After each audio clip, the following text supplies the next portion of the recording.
Hello friend, मैं आनंद राज। आप सबको भी देखिए सीटेट का जो दिसंबर 2022 में एग्ज़ाम होने वाला है उसका नोटिफिकेशन आ गया है कि आपका 31 अक्टूबर से ऑनलाइन होगा, समझे। तो देखिए सबसे बड़ा कन्फ्यूजन है कि जो लोग बीएड फर्स्ट ईयर में हैं, देखिए जो लोग एडमिशन लिए हैं अभी जस्ट 22-24 सेशन में, उनके लिए भी बताएंगे। बहुत लोग ऐसे हैं जिनका सेशन 21-23 है तो उनका एग्ज़ाम भी बहुत, जैसे पाटलिपुत्रा यूनिवर्सिटी हुआ, मौलाना यूनिवर्सिटी हुआ, समझे, ये लोग का एग्ज़ाम नहीं हुआ है। और बहुत सारा यूनिवर्सिटी ऐसा है जैसे बिहार यूनिवर्सिटी हुआ, वीर कुंवर सिंह, और भी यूनिवर्सिटी है जिसका एग्ज़ाम तो हो चुका है लेकिन रिजल्ट नहीं आया है, समझे।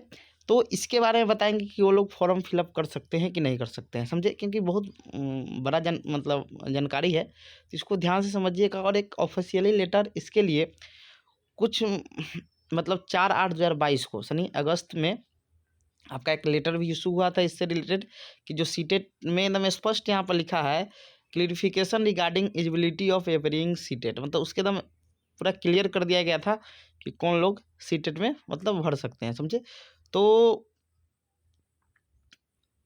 इस चीज़ को जानना बहुत ज़रूरी है। तो एक एनसीटी है जो आपका डीएलएड बीएड एमएड ये सब कॉलेज का क्या मान्यता देती है, तो एक मामला फंसा था दिल्ली में, समझे, ऐसा ही हुआ था। तो एक लेटर ही इशू कर दी जिससे आपका कोई कन्फ्यूजन नहीं होगा कि कौन लोग फॉर्म फिलअप करेंगे। देखिए एक और चीज़ आपको बता देते हैं कि सीटेट में आप लोग अपियरिंग में फॉर्म डालिएगा।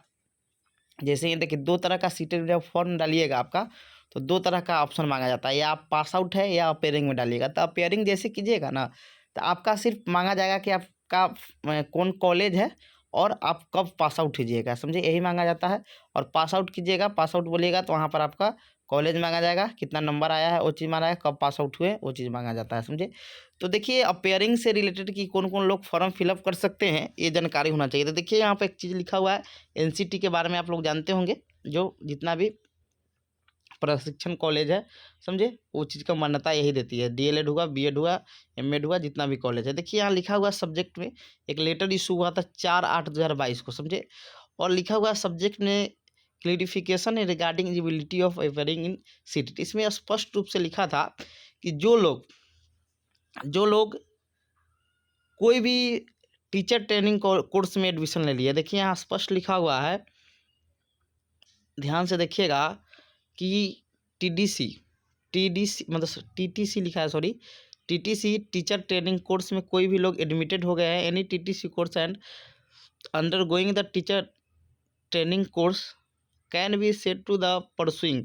और जैसे ही आप परसुइंग हो गए और जैसे एडमिशन आप करवा लिए तो क्या हो गए, परसुइंग हो गए सच टीचर ट्रेनिंग कोर्स, इसको रुकिए हटाते हैं, course and shall with the eligible to appear in the TET examination. एक कोई भी टेट एग्जाम में आप कह सकते हैं कि एलिजिबल है, समझे, एकदम स्पष्ट यहाँ लिख दिया है।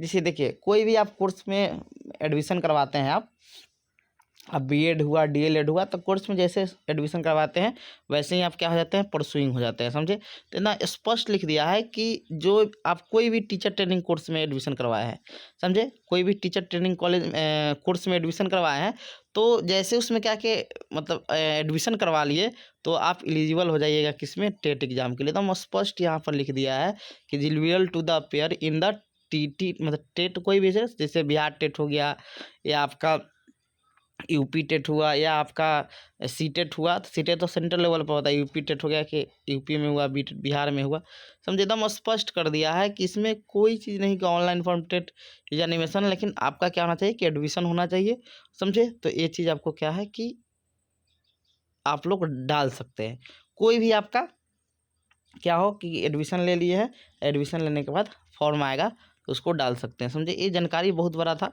समझे, तो इसको और आप लोग पढ़ सकते हैं, इसमें और भी जानकारी दिया गया है, एकदम स्पष्ट लिख दिया है। क्योंकि देखिए मामला एक एक एक मामला फंस गया था, समझे, दिल्ली में क्या हुआ था कि एक मामला फंस गया था कि वहाँ पर ऐसा ही अपियरिंग के लिए कि बच्चा अपियरिंग में ही पास आउट था, उसको जॉब से लिए वंचित किया जा रहा था, समझे।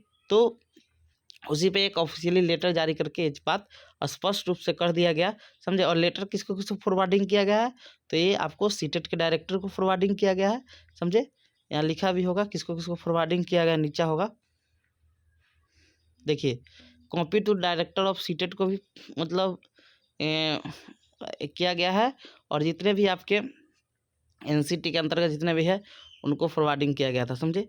तो सीटेट से रिलेटेड ये चीज़ था कि जो भी लोग एडमिशन करवा लिए हैं, समझे, कोई भी कोर्स में आपका बीएड हुआ, डीएलएड हुआ, समझे, वो लोग क्या कर सकते हैं कि फॉर्म डाल सकते हैं, क्योंकि स्पष्ट ये नोटिफिकेशन निकल चुका है कि आप लोग फॉर्म डाल सकते हैं। सोचे कि ये अपडेट करा देते हैं कि आपके लिए जानकारी होना बहुत ज़रूरी है, इसको आप लोग और अच्छा से करके पढ़ लीजिएगा। एकदम यहाँ स्पष्ट जो लिखा था इसको हम लोग हाईलाइट करके आपको बता दिए हैं कि कोई भी आप परसुइंग हो गए, जैसे भी आप कोई टीटीसी कोर्स में एडमिशन करवा लिए तो आप क्या हो गए, आप परसुइंग हो गए, और जब परसुइंग हो गए तो आप एलिजिबल हो जाइएगा अपियरिंग टेट एग्जामिनेशन के लिए, समझे, एकदम स्पष्ट रूप से यहाँ लिख दिया गया है, समझे।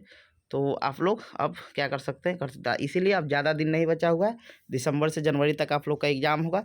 आप लोग भी एकदम पढ़ाई में लग जाइए, ज़्यादा दिन नहीं है। और जो पहला बार 22-24 में जो एडमिशन करवाया है वो लोग भी एग्ज़ाम दे सकते हैं, दीजिए, आप लोग को पता चलेगा हम कितने जानते हैं, क्या चीज़ कमी रह गया तो उसको अगले बार, समझे, या एक बार में ही निकल जाए तो अच्छी बात है, समझे। और जो फर्स्ट ईयर में है जिनका एग्ज़ाम नहीं आया है, एग्ज़ाम नहीं हुआ है बहुत, जैसे पाटलिपुत्रा यूनिवर्सिटी हुआ, आपका मगध यूनिवर्सिटी हुआ, आपका मौलाना यूनिवर्सिटी हुआ, तो ये सब का एग्ज़ाम नहीं हुआ है तो ये लोग भी डाल दीजिए, समझे। और जिनका एग्ज़ाम भी हो गया, क्योंकि आप उसमें नंबर नहीं, अपियरिंग में नंबर नहीं मांगा जाता है, जैसे आप अपियरिंग वहाँ चूज कीजिएगा तो आपको नंबर नहीं मांगेगा, क्योंकि ऐसा बना ही गया है कि आपका नंबर नहीं मांगेगा। और आप लोग पास आउट वाला, जो पास आउट होंगे तो लोग पास आउट कीजिएगा तो उनका नंबर मांगता है कि आपका बीएड में कितना नंबर आया या डीएलएड में कितना नंबर आया, समझे। तो ये चीज़ का आप लोग ध्यान दीजिएगा, समझ गए।